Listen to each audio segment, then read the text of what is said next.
My name is Amanda. I own a line of luxury skincare brands, drive the latest Rolls, and my closet could clothe half of Paris Fashion Week.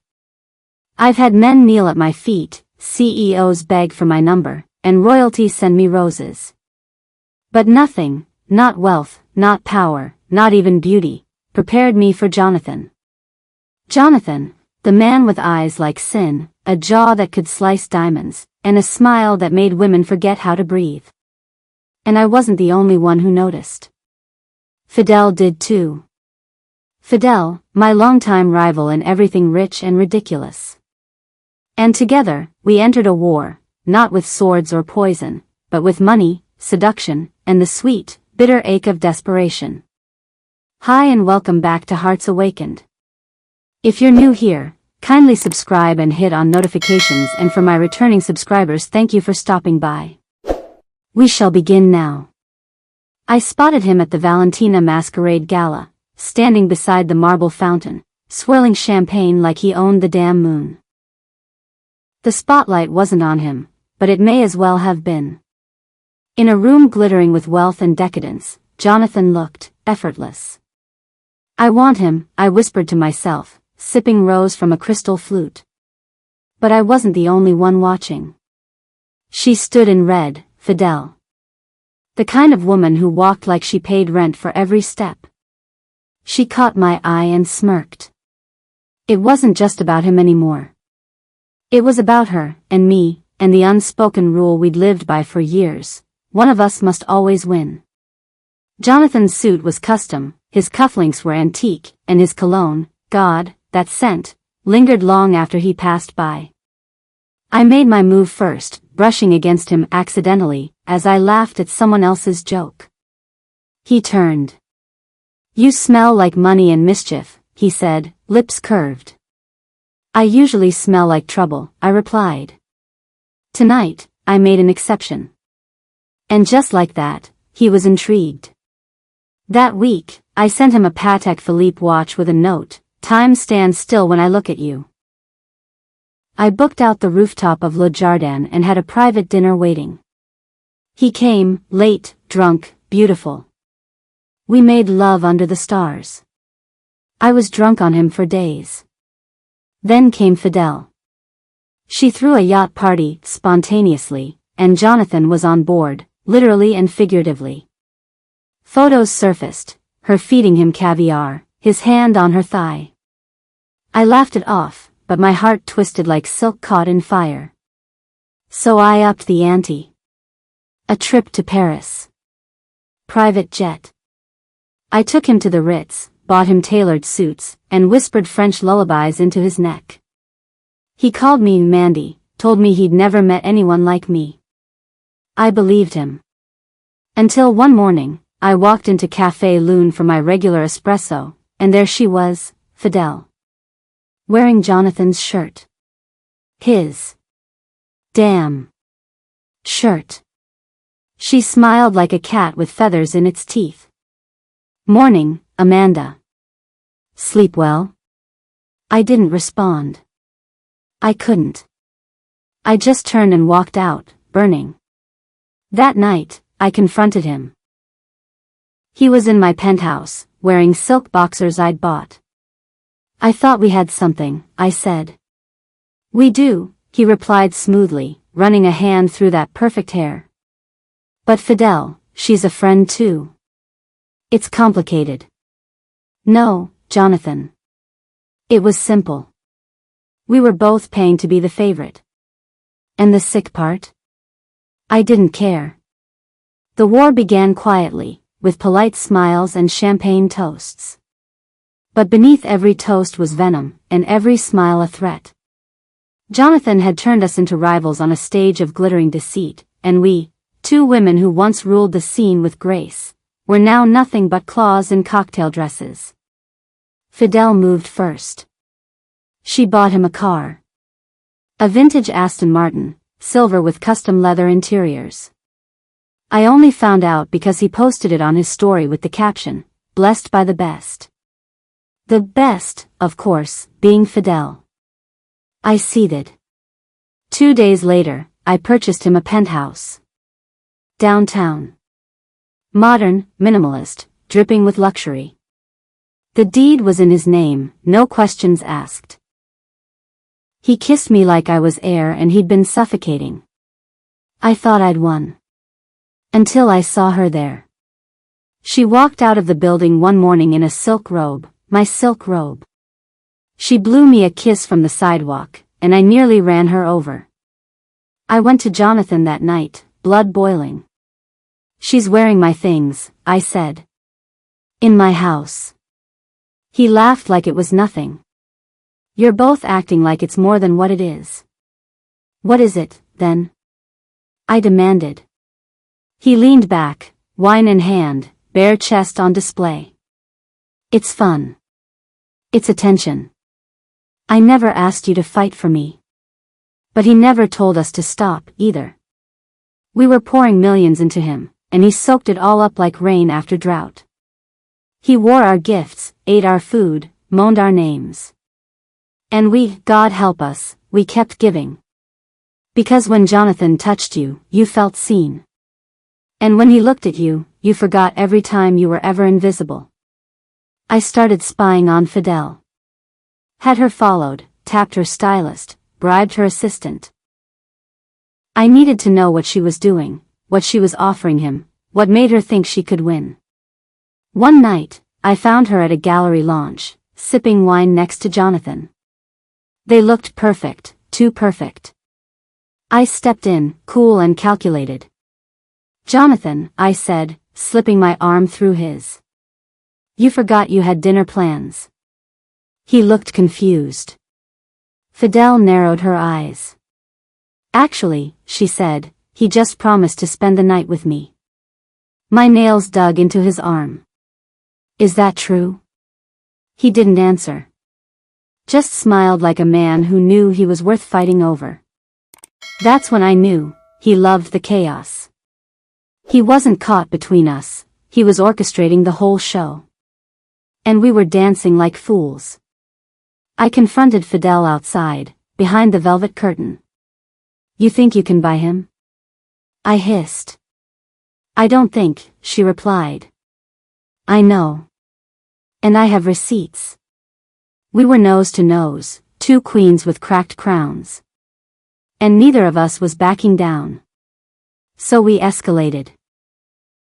I pulled strings to tank her skincare line's campaign. Hired influencers to badmouth her product, leaked false reviews.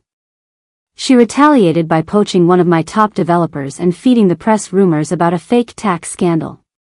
It got ugly. Petty. Desperate. Jonathan played the perfect victim.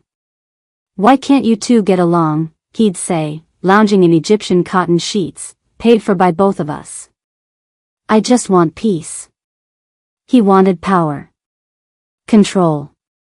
Devotion. And we gave it willingly. One night, I saw him crying in the shower. Vulnerable. Broken. He told me he didn't know who he was anymore. That he used to be a struggling model, just hoping to pay rent, and now he was drowning in luxury and lust and didn't know how to say no. I held him. Told him I understood. Promised him he could start over with me. Just me. He kissed me softly and whispered, "You're the only one who sees me." That night, I believed it. Until the next afternoon, when my private investigator sent me photos of him shopping with Fidel. Matching watches. Smiling. Her hand in his back pocket. He was saying the same things to her. Maybe worse. And suddenly, I wasn't obsessed with Jonathan anymore, I was obsessed with the lie. Who was he? What did he want? And why did I, a woman who once swore she'd never chase a man, turn into a shadow of herself just to hear him say, "I choose you"? Because he never did. He chose pleasure. Wealth. Power. He chose us both, and neither of us, at the same time. The most bitter truth? We let him. We fed the fire. And now we were burning in it. One day, I caught him transferring money from one of the accounts I set up for him, to a name I didn't recognize. Grace. That's when the real mystery began. I couldn't sleep after I saw the bank transfer. Grace. Not Fidel. Not me. Not one of the socialites who orbited our circle like expensive moths to a designer flame. Just Grace. I traced her name, stared at the wire confirmation like it might explain something. She wasn't one of us. She didn't attend charity balls. Didn't model couture. She didn't even have a verified account. But Jonathan had given her money. And something more than money. Attention. A quiet, consistent kind of attention. The kind he never gave me. Or Fidel. I hired a better investigator. The man found her in 2 days. Grace Leclerc. 27. Editor at a small publishing house. Drives a 10-year-old Honda, lives in a rented townhouse in the suburbs, takes care of her little sister after their mother passed. No criminal record. No scandal. Just normal. And stunning. Not in the way we were. Not polished or painted or surgically refined. She was soft-featured, freckled, with hair she didn't dye and clothes from thrift stores. She wore glasses. And when she smiled, it reached all the way up to her eyes. I hated her on sight. And yet, I understood. She was peace. We were noise. I sent flowers to her office. No name. Just a warning. She didn't flinch. A week later, Jonathan started pulling away. Missed dinners. Dodged calls. No more sexy voice notes. No more surprise visits or whispered promises. I asked Fidel if he was doing the same to her. She just nodded, tight-lipped, furious. He was ghosting us. So we followed him. Together, ironically. A temporary ceasefire. One night, I texted her, "I know where he is. You coming?" And she replied, "Be there in 10. We hid in the back seat of my car like two angry teenagers. Dressed in black. Waiting. Jonathan stepped out of Grace's house at midnight, holding her hand. No bodyguards. No flashy suits. Just jeans and a hoodie. Smiling like a boy in love. He kissed her in the driveway. It wasn't hungry or greedy like when he kissed us. It was tender. Familiar. That's when it hit me, he hadn't chosen either of us. He'd chosen her. A woman who didn't need to be impressed, didn't make him feel like a prize, and didn't spend millions just to hear him lie sweetly. He found peace in her. And it wasn't fair. I spent years building empires. I made Forbes lists. I fed the poor with one hand and signed million-dollar deals with the other. I was powerful. I was unstoppable. So was Fidel. But Grace? She was just, kind. Jonathan didn't want queens anymore. He wanted someone who didn't demand the world, just his heart. The next morning, I called him. "Come over," I said. He did. Always did. I wore nothing but a silk robe and a smile. He tried to kiss me, but I turned away. "I know about her," I said. His face didn't change. "Amanda. Don't. Just tell me this, were you ever going to choose either of us?" He paused. And in that silence, I had my answer. "You used us," I said quietly. "You took our money. Our bodies. Our time. And you never planned to stay." "I never asked for any of it," he said. "But you never stopped taking it." That was Jonathan's gift. He never begged. Never stole. He simply let the world offer itself to him, and then walked away when it no longer entertained. Fidel showed up an hour later. I don't know how she knew he was there. Maybe the same way I always knew, instinct. Obsession. She stormed in like a hurricane in heels. "You're with her now," she shouted. "I didn't sign up for this," Jonathan said, shaking his head. "I just wanted to live." "No," I said, standing between them. "You wanted to be adored." He didn't deny it. He left that day. Walked out like none of it mattered. No goodbyes. No closure. Just a shrug and silence. Fidel sat on my couch, shoes off, eyes burning. "We lost," she said. "No," I replied. "We were never playing the same game." Grace didn't win because she was better. She won because she didn't try. She didn't chase. She didn't give more than she had. We did. And that was the real tragedy. We weren't in love with him. We were in love with the fantasy of being the one he loved.